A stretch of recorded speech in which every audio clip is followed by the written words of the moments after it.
Hello, my name is Skylar Brown. Here's my audience for the evening. My name is Skylar Brown, and this evening I will be making a presentation about saving money and budgeting. Saving money and using it wisely is a difficult thing for a lot of people to do, but it is very important that college students especially know how to save their money and how to budget. Living the college lifestyle, it can be difficult to understand how much money is being given to them versus how much money needs to be paid. Whenever you're living in college, costs can start to pile up and it's hard to get a grip on your spending and know when to control it, which is why you should start saving your money as soon as you can. And saving money can be made easy by just 3 simple steps: creating a budget, cutting out your unnecessary spending, and sticking to the budget that you've created. The very first thing to do is to create a budget. A budget is your income, your expenses, and your goals. It's a combination of those 3 things. A budget is there for you to stick to your spending amounts and it's to help guide you through your spending. My father, who was a budget analyst and is now a budget supervisor, shared with me the very important steps to budgeting.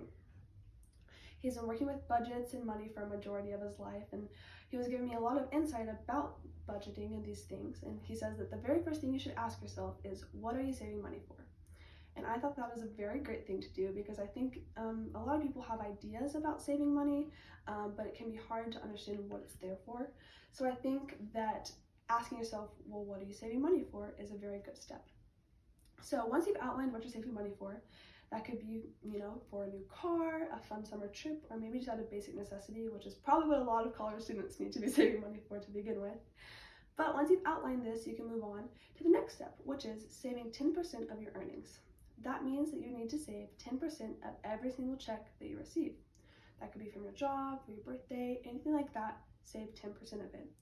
This will create your savings account. Once you have a savings fund, you can create the budget. The budget is going to be a combination of your income and your expenses. And then that money combined will be your spending amount. According to the Bank of America, it is very important to record your expenses, and this will help you understand how much money you're making versus how much money is being owed from you. Once you have all of that down, you can understand how much money you'll be able to spend in your allotted time periods. You can save however much money you would like, that would be meaning that you could save more money in between those 2 amounts.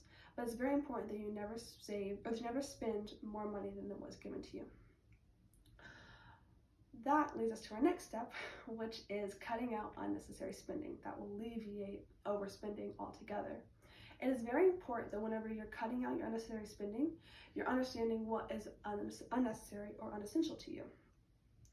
Your unessential things would be going out to nice dinners, getting takeout every night, going to the movies, lots and lots of monthly subscriptions, and which is the hardest for me to understand is shopping, or online shopping specifically. These things, while they are very fun, and I know as a college student they're very enjoyable for you, but it is important to understand that these things are not essential and that they can prevent you from saving your money. It is imperative that you understand what an unessential cost is, and you should take those out. And things that are helpful for you to take those out is, instead of maybe taking them out altogether, save them for the end of the month for little spurts of things. Maybe you could save up some money and use it for a little shopping trip, things like that. So that way you're not cutting it out altogether. It might make it a little easier for you. But that could help you stay dedicated to your budget, which leads me to my third and last topic: staying dedicated to the budget that you've created. My father says that this is the most important step because, as I said before, it's very easy to say, well, I'm going to start saving money, or, oh, I'll do it another day, I'll do it with my next check. But I think it's very important that you stay dedicated to the budget as soon as possible. Now, I know that it can get difficult. Eventually a family member will have a birthday, or you'll have a holiday that comes up and you'll spend lots of money at one time, and then it kind of just all goes away. But it's important to understand that once you've done spending all that money, that you can go back to saving your money. If that is hard for you, it's very easy to set up short-term goals instead of your main long-term goal.